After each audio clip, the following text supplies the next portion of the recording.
É o mesmo River Plate do Paraguai, contra o qual no Paraguai o Corinthians chutou uma bola no gol o jogo inteiro, né? Acho que a influência do Silvinho foi além disso.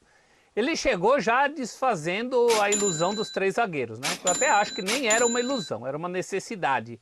Mas enfim, ele falou que prefere linha de 4, o time ontem já entrou com linha de 4. Alguns jogadores parecem ganhar uma, eu ia dizer sobrevida, mas ganhar um ânimo novo, né? Isso acontece toda vez que há a mudança de técnico. E teve alguns jogadores ontem mostrando um futebol bastante interessante perto do que não mostravam. O Arauz, o garoto Adson, é mais um nome aí que quando a gente fala dos garotos do Corinthians, nunca considera o Adson. Ele jogou bem, tem jogado bem. Eu acho que tem gente recuperável aí, vivo falando do Gabriel Pereira, acho que foi muito subutilizado. O Silvinho talvez tenha um olhar mais carinhoso para ele. O próprio Ramiro, né? O Ramiro, no fim do jogo, negou que estivesse saindo, ou pelo menos não quis tocar no assunto, falou que tem o contrato com o Corinthians, só que esse contrato dele com o Corinthians vai até o fim de 2022. E nesse meio tempo pode ter a saída do Ramiro, o que pode significar um problema para um time que não tem a perspectiva de trazer ninguém. Enfim, é essa coisa do ânimo novo. Você falou em ânimo, eu acho que é muito mais isso. Vida nova, ânimo novo para os jogadores, para o próprio técnico. O time realmente jogou um futebol que não vinha jogando, porque não vinha jogando nessa Sul-Americana absolutamente nada. Fica essa pergunta do porquê só agora. Né? Por que só agora? Porque agora você tem uma perspectiva de um novo trabalho. Aliás, uma sequência contra um mesmo adversário aí, que é o Atlético Goianiense, por Brasileiro e Copa do Brasil. É voltado para isso que o Silvinho está. Enfim, um bom ambiente para se começar um trabalho, né? Se ele chega há uma semana, o ambiente estava bem pior. Sorte do Corinthians que teve esses dois adversários, talvez os mais fracos adversários de todas as competições sul-americanas do momento. Mas contra esses mesmos adversários, o Corinthians também não fez o serviço anteriormente, que poderia colocá-lo numa situação mais confortável em relação a essa competição da qual ele se despediu ontem. Então daqui para frente é outra história, né?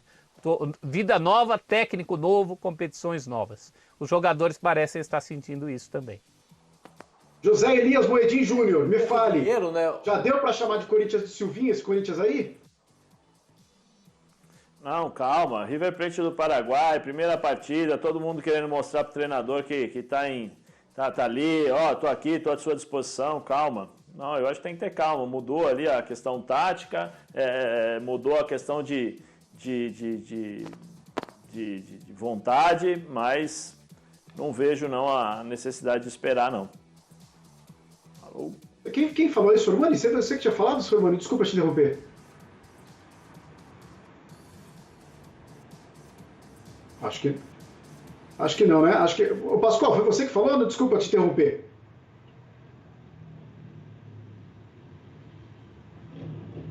Não, quem falou foi o Pascoal. Ah, foi o Pascoal. Ô, Pascoal, Não, me fala aí, desculpa ter te interrompido aí. Diga. Não, Eu só queria dizer o seguinte... Eu sua também a respeito desse Corinthians, porque é um Corinthians que demonstra, pelo menos assim, para o torcedor, não sei se um apetite a mais, algumas coisas a mais que antes não estava tendo, principalmente na Sul-Americana, se a gente fala de Sul-Americana, e é isso que eu te pergunto, se já dá para ter uma expectativa a respeito desse Corinthians aí, expectativa para o Brasileirão, por exemplo, já muda para o torcedor corintiano? É que não vai ter toda hora também o famoso River Plate do Paraguai pela frente, né? Não é, como diria meu avô, não é todo dia que tem pão quente, né? Não é todo dia que tem esse mamãozinho, esses dois últimos que o Corinthians pegou, né?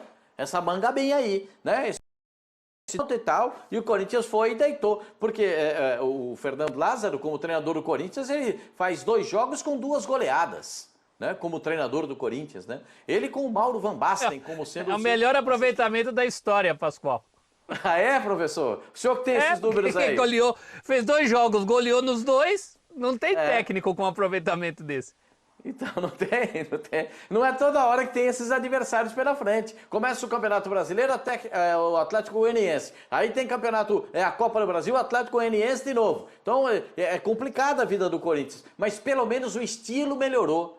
Dá esse negócio ficar mais solto. Esse moleque Adson dá realmente um toque diferente, é mais rápido. A coisa funciona mais ligeira, entendeu? Começa a funcionar. E o Vital volta a jogar bem. Esse cara tem feito ali... Olha que eu tô elogiando o Vital.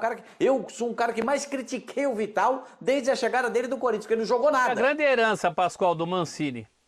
Ter colocado o Vital para acreditar que pode chutar direito como ele sabe chutar. Isso, bota ele aberto lá na esquerda, ele vem por dentro, pega na perna direita e bate pro gol, é o melhor dele. E ele tá fazendo esse bom trabalho no Corinthians, que o Silvinho saiba aproveitar isso, que o Silvinho com essa energia que ele tem, porque eu e o Zé Elias, né, porque jogou com ele, e eu porque era repórter naquela época, eu não consigo chamar o Silvinho só de Silvinho, o apelido dele era Vitamina, toda hora, aí Vitamina e tal. Então, o Silvinho, que agora é técnico do Corinthians, que ele mostre essa energia dele, essa eletricidade que ele tem, que o time tenha dentro de campo.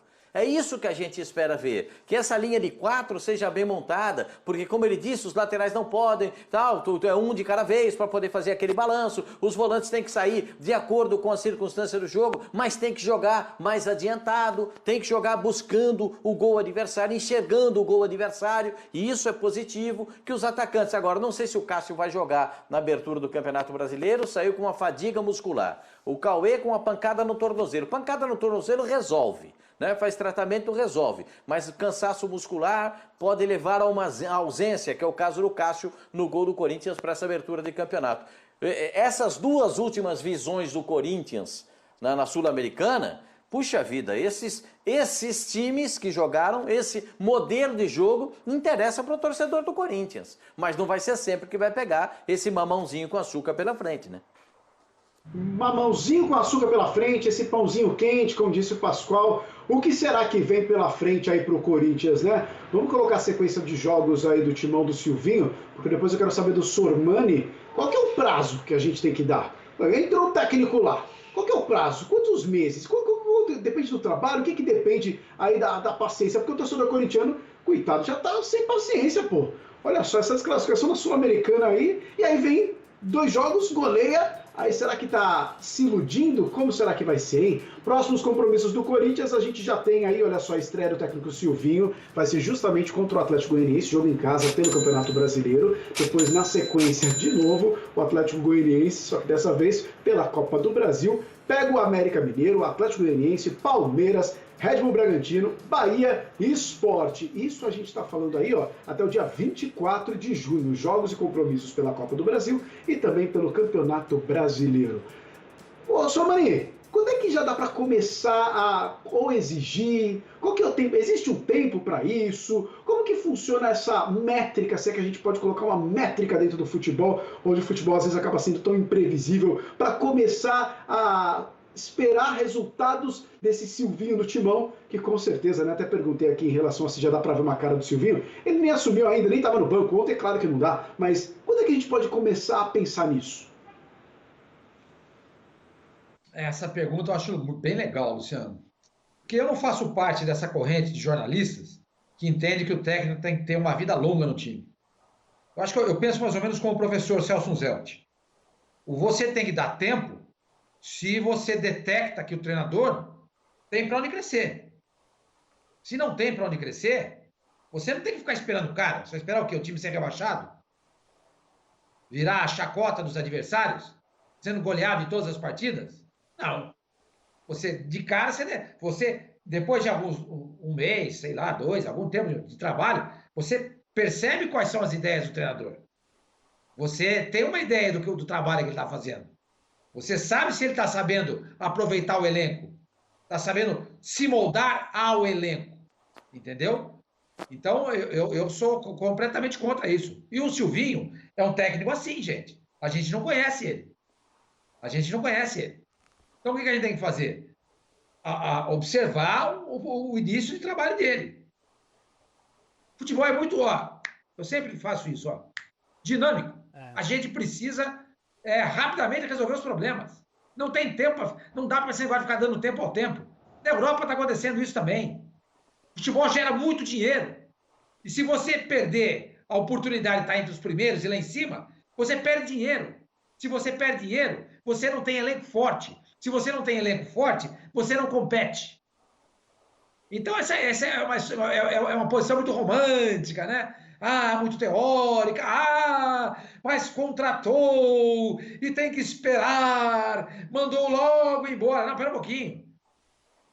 Espera um pouco, vamos ver se ele tem condições de apresentar um trabalho. Se tiver, continua. Mesmo com os resultados não sendo satisfatórios no primeiro momento. Mas você vê a possibilidade de crescimento. Aí você mantém. Se você detecta de cara que o cara é ruim, você manda embora. Exemplo, Ariel Roland. Ninguém conhecia o trabalho do cara aqui no Brasil. Ninguém conhecia. Isso é papo furado. Ninguém conhecia o trabalho dele. Não conhecia nada. Chegou aqui com cartaz que tinha vencido uma Sul-Americana com o Independiente. E um campeonato chileno que não serve de referência para ninguém. Aonde que o campeonato chileno se coloca na fila do pão? Nada, não existe. Aí trouxeram o cara.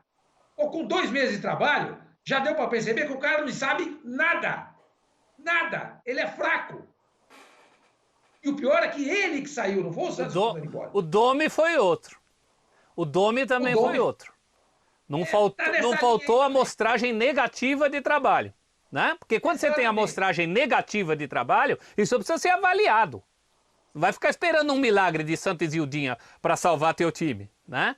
Agora, em relação ao Silvinho, eu não sei se tem prazo. Eu nem vou colocar como prazo. Mas o primeiro barulho, 12 de junho, derby, no Allianz. Sim, mas tem essa coisa da ligação. Pode ser um barulho positivo. Né? Isso influencia alguma coisa? Isso influencia alguma coisa? Isso ajuda muito. Aqui é do Corinthians. Mas no São Paulo, por exemplo, o Rogério Ceni, que é ídolo, não adiantou muita coisa também. Mais do que ser do Corinthians, Luciano, ele é um garoto do Corinthians, né? Ele esteve um dia na situação desses meninos que querem uma brecha agora. Então acho que isso vai ser legal. Mas eu falo do derby como um marco, que pode ser um marco positivo também. A passagem do Carille pelo Corinthians